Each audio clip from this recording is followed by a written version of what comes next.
আসসালামু আলাইকুম ফ্রেন্ডস, সবাই কেমন আছো? আশা করছি সবাই ভালো আছো, আমিও ভালো আছি।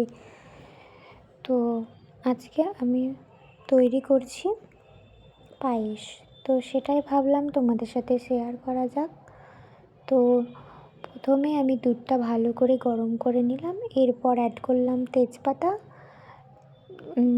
কাজু, কিশমিশ, এলাচ।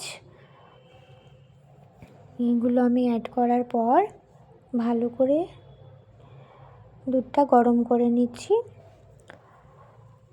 তো এরপর আমি কাজুটা একটু থেতো করে দিলাম। তারপর গরম হচ্ছে, দুধটা ভালোভাবে ফুটে গেছে। এবার একটু নেড়ে চেড়ে নিচ্ছি। নেড়ে চেড়ে না নিলে দুধ পায়েসটা লেগে যাওয়ার সম্ভাবনা থাকে, ওই জন্য খুব সুন্দর করে নাড়িয়ে নিতে হবে।